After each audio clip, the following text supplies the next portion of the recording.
Jharkhand high court में निशिकांत दुबे को बड़ा झटका लगा है। जी हां, शिव बारात को लेकर निशिकांत दुबे ने हाईकोर्ट में याचिका लगाई थी। जिला प्रशासन के फैसले को सही ठहराते हुए कोर्ट ने निशिकांत दुबे की याचिका को खारिज कर दिया है। 1994 से शिव बारात को लेकर जो पारंपरिक रूट तय है, उसी रूट को लेकर प्रशासन ने गाइडलाइंस जारी किया था और इससे निशिकांत दुबे संतुष्ट नहीं थे, जिसके बाद वो हाई कोर्ट गए। वहां से निशिकांत दुबे को झटका लगा है। कोर्ट ने ये माना कि प्रशासन की ओर से जो तैयारी की गई है, 1994 से जो परंपरा चली आ रही है, शिव बारात को लेकर जो रूट तय होता आया है, उसी रूट पर ही जिला प्रशासन के दिशा निर्देशों के अनुरूप ही आयोजन किया जाए। महाशिवरात्रि के अवसर पर शिव बारात में आने वाले लाखों श्रद्धालुओं की सुविधा का ध्यान रखते हुए तैयारियां जो तय रूट पर की गई थी, निशिकांत दुबे इससे संतुष्ट नहीं थे और उन्होंने हाई कोर्ट में इसको लेकर याचिका लगाई थी। लेकिन जिला प्रशासन के फैसले को, जिला प्रशासन के गाइडलाइंस को कोर्ट ने सही ठहराया है और निशिकांत दुबे की याचिका को खारिज किया गया है।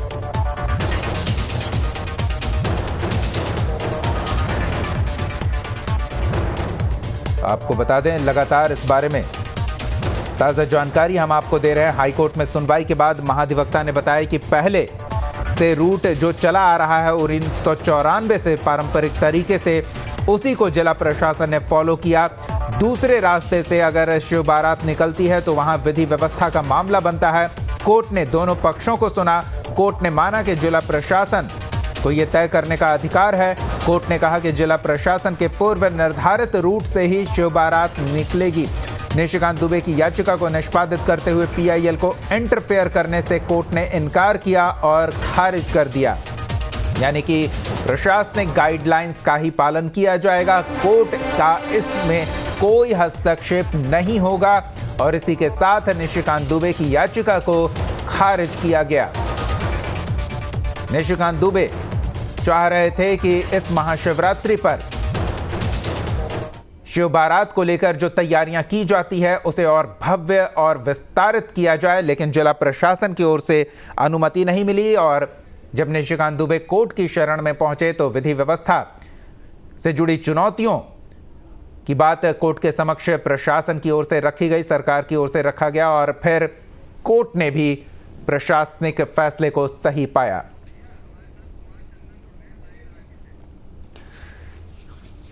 चलिए सीधे रांची का रुख कर लेते हैं। सहयोगी कुमार चंदन हमारे साथ जुड़ रहे हैं और उनसे जानते हैं कि निशिकांत दुबे जो चाह रहे थे कि महाशिवरात्रि पर देवघर में जो शिव बारात निकलती है, उसे और भव्य बनाया जाए, उसे और विस्तार दिया जाए, लेकिन अब यह संभव नहीं दिख रहा। चंदन।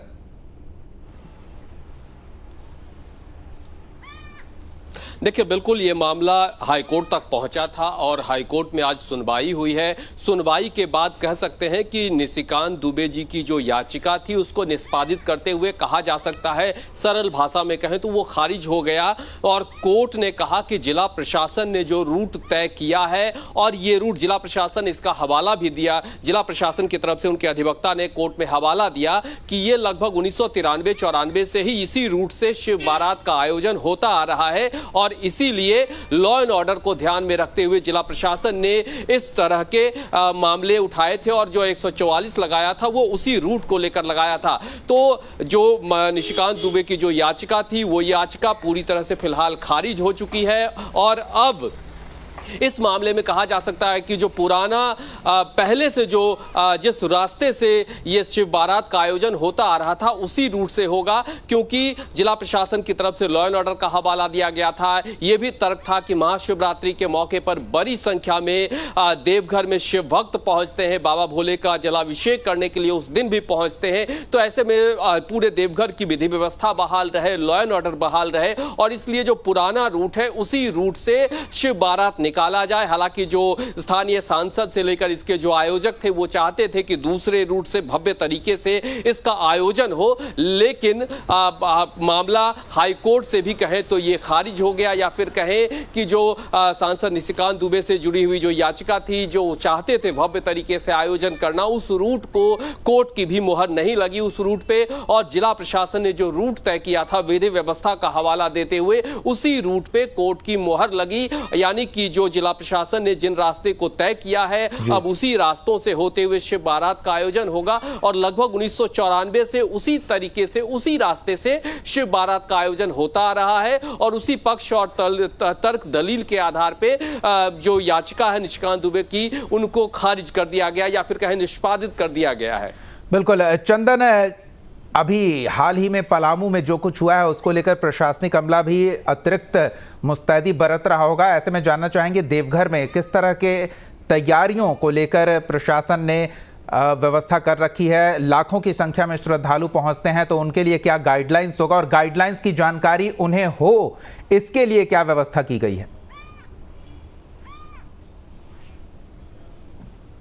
देखिए, बिल्कुल देवघर जिला प्रशासन पूरी तरह से इस मामले को लेकर चौकस है। और इसको लेकर जिला प्रशासन की तरफ से जो दूसरे इलाकों से गाड़ियां आती हैं, यानी जो दूसरे राज्य से भी श्रद्धालु आते हैं, महाशिवरात्रि के मौके पर आसपास के इलाके से बड़ी संख्या में श्रद्धालु देवघर पहुंचते हैं, शिव बारात के आयोजन के गवाह बनते हैं या बाबा मंदिर में जलाभिषेक करते हैं। तो इसको लेकर रूट लाइन तय किए गए हैं। जो गाड़ियां आएगी उनके पड़ाव कहां होंगे, पार्किंग कहां होंगे, किस रास्ते से शहर में प्रवेश करना है। इसके अलावा जो पुलिस बल हैं, अतिरिक्त पुलिस बल लगाए जाते हैं। बड़ी संख्या में पुलिस बल के जवान जो है वो लगाए गए हैं। और पूरी तरह से ये जिला प्रशासन की कोशिश है कि शांतिपूर्ण तरीके से विधि व्यवस्था को बहाल और बरकरार रखते हुए शिव बारात महाशिवरात्रि के मौके पर जो निकाली जाएगी, या बाबा मंदिर में जो जलाभिषेक करने श्रद्धालु पहुंचेंगे, वो श्रद्धालु शांतिपूर्ण तरीके से इस आयोजन में शरीक हों, शामिल हों, किसी तरह की उन्हें कोई परेशानी न हो। इसको लेकर जिला प्रशासन की तरफ से मुस्तैदी बरती गई है। प्रशासन के स्तर पे चाहे पुलिस बल के इंतजाम हो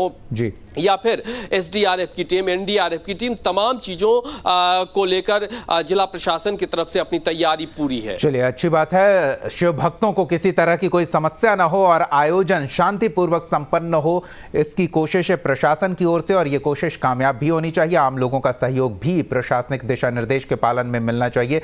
चलिए, बहुत बहुत धन्यवाद चंदन इन तमाम ताजा तस्वीरों और जानकारियों के लिए।